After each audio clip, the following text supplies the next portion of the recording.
Good morning. Well, I'm back in Chicago, but it's tough to leave that warmer weather in Florida. Sorry, I don't mean to rub it in, but it was certainly a nice weekend. What I wanted to do briefly this morning is first thank all of you for getting back to me on the survey that I was asking you to complete on ranking your top attributes of leaders from a followership perspective. What I'm going to do is attach with this video. I'm going to send you the results back and how you, as a small sample size group, only being 5 of you, how you kind of collectively as a team rank those core attributes, and I'll show them and compare them for you to the Posner and Kausas research. A couple things that stand out though. You hit on many of the top 7 that are in your top 7. They're very similar to the top 7 in the Posner and Kausas research. By the way, it's interesting. Almost always, this is the first time I haven't had this happen, but almost always the number one attribute from a followership perspective is honesty. Not surprisingly, because people and teams are looking to people not just for their honesty, but their ability to establish a foundation of trust with a leader they're working for. That's very high on the list. It was number 3 on your list collectively as a group. Some of it was your number 1 or number 2 attribute. But just as an aside, it's clearly an important element from a leadership perspective that people feel as though they can trust you and that you demonstrate a sense of honesty and whatnot itself. One of the others that are interesting, I just want to share with you, that is in fact, it's the only attribute on the Posner and Kausas research that's been changing over the years and actually moving up the scale, while almost every other attribute have stayed pretty consistently in terms of the large sample size, the millions of folks that Posner and Kausas have researched on this topic and surveyed on this topic.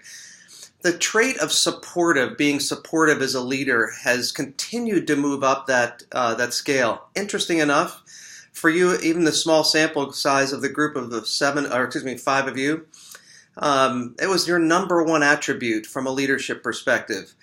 Now, at the moment, Posner and Kausas really don't provide us any real background on what they believe is driving that, how the supportive attribute is moving up on the scale. But I'd be interested to hear from all of you and what you think. I've had a lot of interesting kind of feedback and thoughts from other classes and groups I've worked with and shared this same survey and research. But it's interesting that the concept of what followers are looking for from their leaders is a leader that's supportive of them. And really interesting, it's again how much it's moved up the list, and it just kind of stood out as it relates to the research and survey responses that you all as a group collectively gave to me. In fact, it was the only attribute that existed on all 5, high on your top 7 for all 5 of your lists. So kind of interesting. It'd be interesting to get your perspectives on that. Feel free to just email me or email the group on what your thoughts are around it. Couple of things as we leave this past module 3 and start moving into module 4. Leave module 3 on engaging others and move into influencing as a leader. I want to leave you with a couple of parting thoughts on this, the importance of engaging others, and it relates to some of the concepts we talked about relative to the article on Connect Then Lead and warmth versus competence. Here are a couple of things I think that might be helpful, just some suggestions on some experience that you may be able to use as leaders to help you if you're really looking to enhance or build the warmth you display and how you work with others. Here's a couple of things that I've found that have worked really well for myself and others that I've talked to around this topic. One would be kind of simple, but take some time, reflective time, to think about before you ever enter a room and meet a new group of people, what you fill a room with. What is when you enter a room, your own perceptions and understanding, or based upon past feedback, what you fill a room with. I think when you take a moment to think about that, it gives you a sense of preparation and how you begin to prepare yourself and what kind of, let's say, aura you give off as you enter a room and meet new people, and how you really display and work and build on displaying the kind of warmth attributes you're looking for to connect with the people that are going to make the choice or not to follow you. Second is, this is really kind of interesting. Try if you would, maybe just pick a day where every single person you meet or run into during the course of the day, by the way, not just at work, but everywhere. It might even be in a grocery store or on a line as you're boarding a plane or whatever else. Treat everyone that you meet during the course of the day like they're your best customer.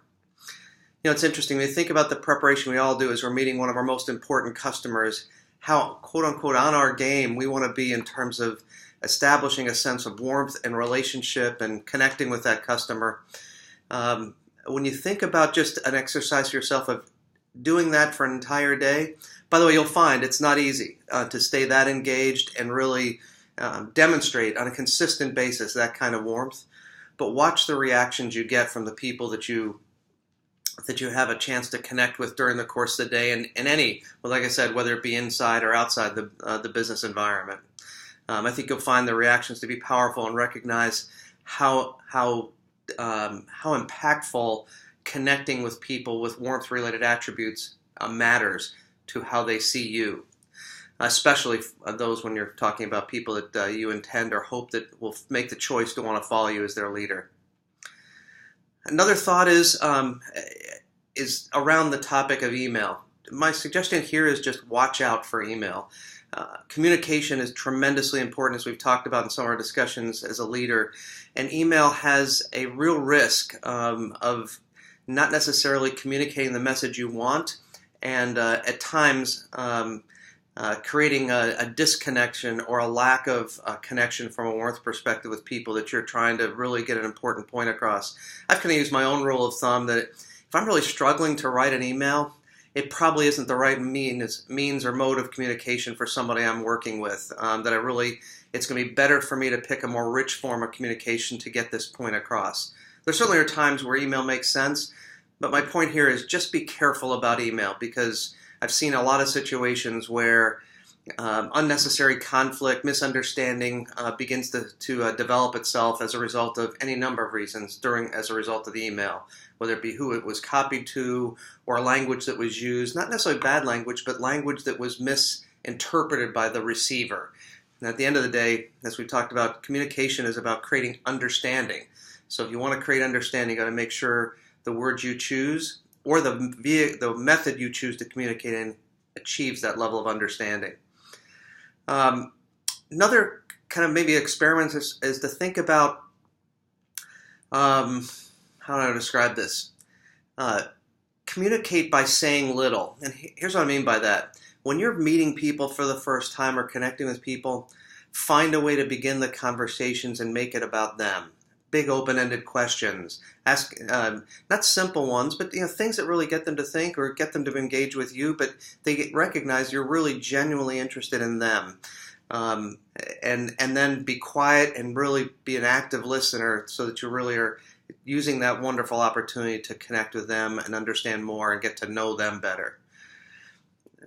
Kind of along the same lines, I'd add another one, which would be, as I would call it, be here now. In fact, that was kind of laced through a lot of different discussions as we talked about the warmth versus competence article in terms of discussion. But this concept of being present, right? When you're connecting with people, not being distracted, not looking at your phone, not allowing yourself to not be present in the conversation and the connection you're making with people is tremendously important and valuable. So always think about being present, being in the moment.